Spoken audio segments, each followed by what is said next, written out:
नमस्कार विद्यार्थियों, कक्षा 7वीं की हिंदी हम महाभारत पढ़ रहे थे और महाभारत के पात्रों का हम जिक्र कर रहे थे। कुछ पात्रों के नाम आपको बताए थे, समझाए थे, लेकिन अभी जो वर्ग दिया था वो वर्ग था इन पात्रों का परिचय दीजिए। जैसे उदाहरण के तौर पर सबसे पहले पिछला दिया गए काम की बात करता हूँ कि यहाँ दिया था देवव्रत। देवव्रत का परिचय लिखना था। बहुत सारे बच्चों को समझ नहीं आया कैसे लिखें, क्या लिखें, लेकिन उन बच्चों ने या तो वीडियो ढंग से नहीं सुनी होगी या उन बच्चों ने पुस्तक अच्छे से नहीं पढ़ी होगी। अब मैं आपसे फिर से कहता हूँ आपको कि आप अच्छे से वीडियो देखें, पात्रों के नाम, पात्रों के रिश्ते सब कुछ समझें और अपनी पुस्तक को पढ़ें, जिससे सब कुछ क्लियर साफ हो जाएगा। फिर भी मैं दोबारा जिक्र करूंगा और परिचय कैसे लिखना है वो बताता हूँ। आज भी आपको परिचय लिखने होंगे जो हम नए पढ़ेंगे। जैसे देवव्रत के बारे में पढ़ रहे थे, ये शांतनु का पुत्र था, राजा शांतनु का पुत्र था, गंगा का पुत्र था। उसके बाद शांतनु, ये देवव्रत का नाम भीष्म पड़ा क्योंकि शादी न करने की भीषण प्रतिज्ञा ली थी। इसके कारण से ये इसी तरह से दो दो लाइनें हर एक चरित्र के बारे में, हर एक पात्र के बारे में आप लिखोगे। अब बात करता हूँ कि अब तक हमने क्या पढ़ लिया। हमने पढ़ लिया था राजा शांतनु। राजा शांतनु की दो पत्नियां थी, एक गंगा, गंगा से एक पुत्र हुआ देवव्रत, जिसने शादी न करने का व्रत धारण कर लिया था। तो यहाँ से आगे कोई संतान नहीं हुई और ये बात यहीं तक रही। इसके बाद एक दूसरी पत्नी थी सत्यवती। सत्यवती के दो पुत्र होते हैं, एक होता है चित्रांगद और एक होता है विचित्रवीर्य।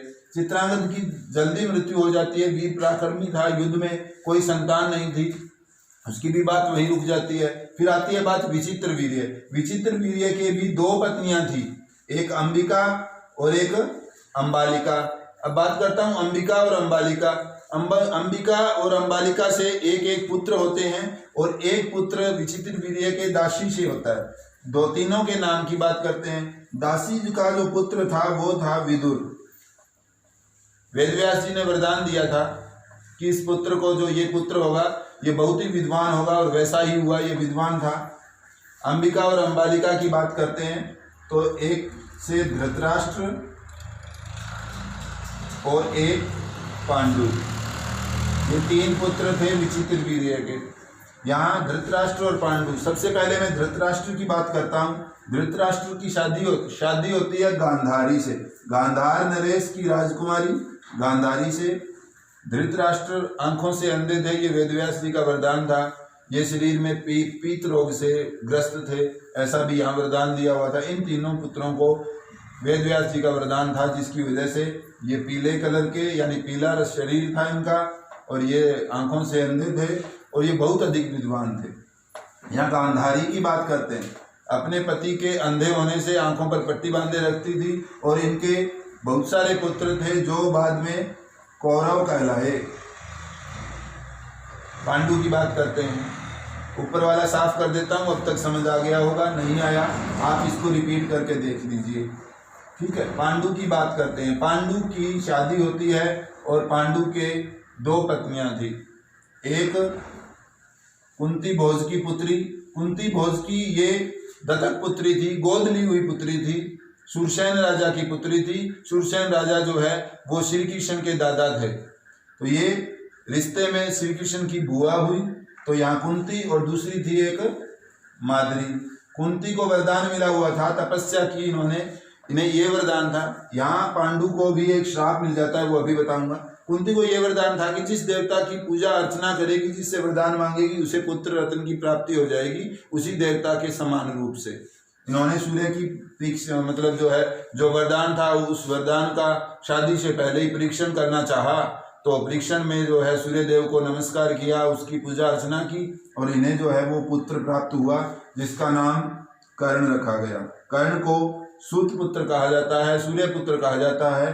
कर्ण का जब जन्म होता है तो कर्ण कवच और कुंडल ग्रस्त थे। कुंडल ग्रस्त होने का और कवच कुंडल दोनों होने का मतलब पूरे शरीर पर कवच था, सुरक्षा कवच लगा हुआ था, कानों में कुंडल था, बहुत ही तेजस्वी वीर योद्धा हुआ। ये बात थी कुंती की। कुंती को यह वरदान मिला हुआ था कि तू जिस भी देवता का स्मरण करेगी, याद करेगी, प्रार्थना करेगी, आपको पुत्र रत्न की प्राप्ति होगी। पांडु को श्राप, किसी ऋषि ने श्राप दे दिया और ये श्रापग्रस्त होने के बाद ये बहुत दुखी रहने लगे। राज्य छोड़कर अपनी दोनों पत्नियों के साथ जंगल में चले गए। इन्हें श्राप मिल गया, कोई संतान नहीं थी। लेकिन कुंती ने बताया कि मुझे इस तरह से वरदान मिला हुआ है। कुंती और माद्री दोनों ने देवताओं की प्रार्थनाएं की और इनको पुत्र रत्न की प्राप्तियां हुई। ये कुंती और माद्री के दोनों पुत्र थे, 5 पुत्र थे दोनों के, 3 कुंती के और 2 माद्री के, जो बाद में पांडव कहलाए। अब बात करता हूं कि पांडु की और माद्री की क्या बात। पांडु और माद्री दोनों जंगल में गए हुए थे। जब इन्हें जो श्राप मिला हुआ था ऋषि का, दोनों एक साथ होने के कारण इन दोनों की जो है मृत्यु हो जाती है। पांडु की मृत्यु हो जाती है। पांडु की मृत्यु होने से माद्री को लगा कि मेरे साथ रहने से ये श्राप मिला हुआ था कि आप अपनी पत्नी के साथ होंगे, आपकी मृत्यु हो जाएगी। माद्री को लगा कि मेरे कारण मेरे पति की मृत्यु हो गई है, इसलिए ये अपने पति के साथ जलकर मर गई। ये कहानी यहाँ समाप्त।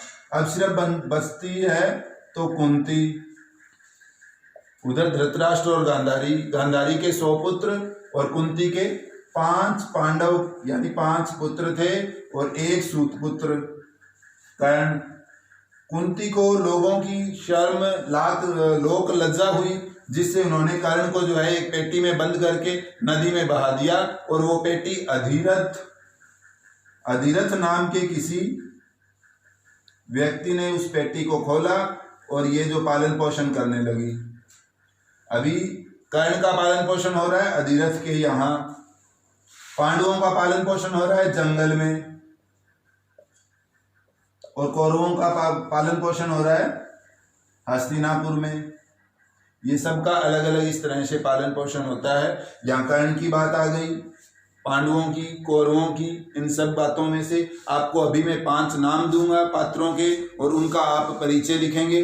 नेक्स्ट आगे जो पढ़ेंगे, आगे जो पाठ पढ़ेंगे वो आगे पढ़ेंगे। आज हमने 2 पाठ पढ़े हैं।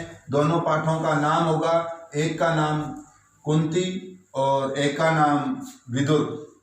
धन्यवाद।